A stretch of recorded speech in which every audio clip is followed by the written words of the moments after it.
ಸತ್ಯವೇನ ಸಮಿತಿಲಿ ಇವ್ರು ಹೋದಾಗ ಅಲ್ಲಿಯ ಕಾಂಗ್ರೆಸ್ ಕಾರ್ಯಕರ್ತರು ಏನು ಹೇಳಿಕೆ ಕೊಟ್ಟವರೆ, ಇದರಲ್ಲಿ ಶಾಸಕರದೇ ತಪ್ಪು, ಇದೆಲ್ಲ ಬೇಕಿರಲಿಲ್ಲ, ಪಕ್ಷಕ್ಕೆ ಇದರಿಂದ ಹಿನ್ನಡೆ ಆಗ್ತದೆ. ಸತ್ಯಶೋಧನಾ ಸಮಿತಿ ಇನ್ನೂ ವರದಿ ಕೊಟ್ಟರೋ ಇಲ್ವೋ ಗೊತ್ತಿಲ್ಲ. ನಾಳೆ ಕೊಡ್ತಾರೆ. ಏನು ಇವರೆಲ್ಲ ದೇವಲೋಕದಿಂದ ಇಳಿದು ಬಂದಿರೋರ ಇವರು? ಯಾವ ಸತ್ಯಶೋಧನೆ ಮಾಡ್ಕೊಂಬಂದವ್ರೆ? ಸರ್ಟಿಫಿಕೇಟ್ ಕೊಡ್ತಾರಾ? ಶಾಸಕರು ಅತ್ಯಂತ ಶಾಂತಿಯುತವಾಗಿ ಬಳ್ಳಾರಿಯ ನಗರವನ್ನು ಸರ್ವ ಜನಾಂಗದ ಶಾಂತಿಯ ತೋಟವಾಗಿ ಪರಿವರ್ತನೆ ಮಾಡಿದ್ದಾರೆ,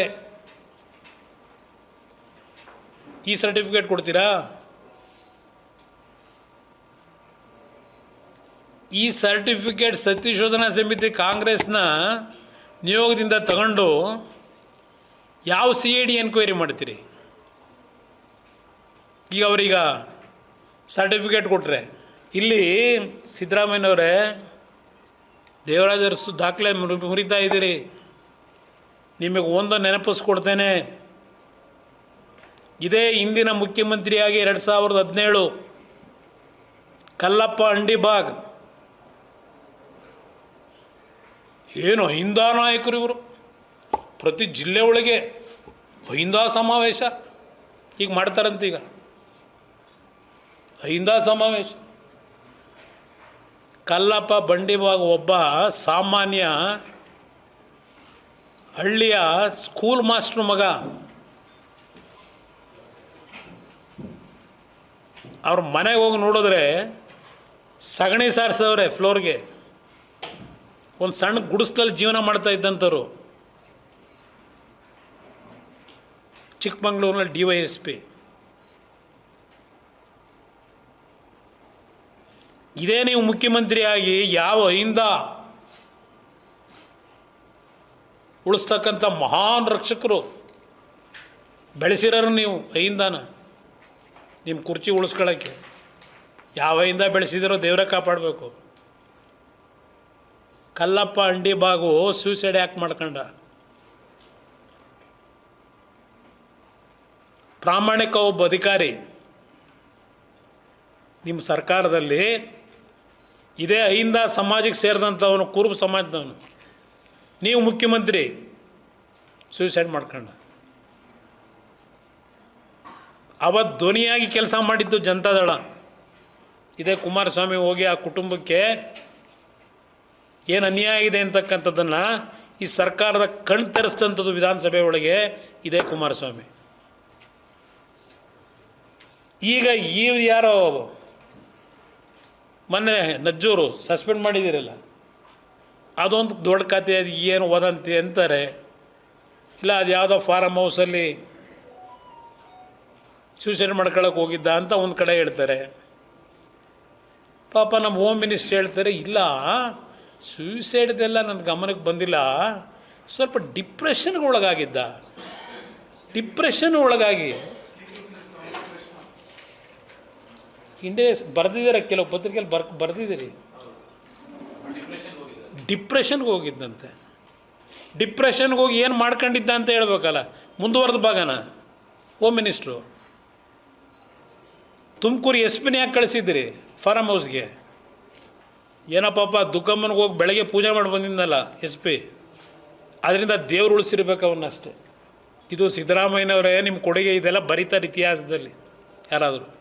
ನಿಮ್ಮ ಆಡಳಿತ ಎಷ್ಟರ ಮಟ್ಟಿಗೆ ಕೊಟ್ಟಿದ್ದೀರಿ. 2 ಬಾರಿ ಮುಖ್ಯಮಂತ್ರಿಯಾಗಿ ಅದು ಬರೀತಾರೆ ಯಾರಾದರೂ ಪುಣ್ಯಾತ್ಮರು.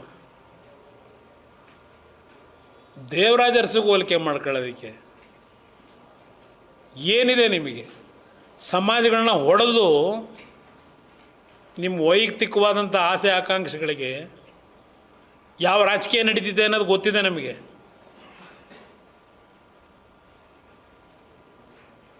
ಈಗ ಪ್ರಮುಖವಾದ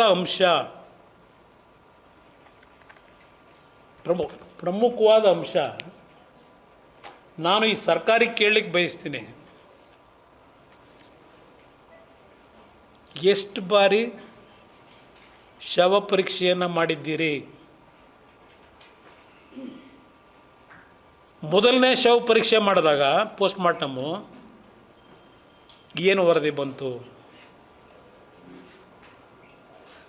ಪೋಸ್ಟ್ ಮಾರ್ಟಮ್ ಮುಗಿಸಿ ಎಲ್ಲ ದೇಹ ಹೊಲಿದು ಮತ್ತು ಎರಡನೇ ಬಾರಿ ಇನ್ನೊಂದು ಪೋಸ್ಟ್ ಮಾರ್ಟಮ್ ಮಾಡಿದ್ರಲ್ಲ,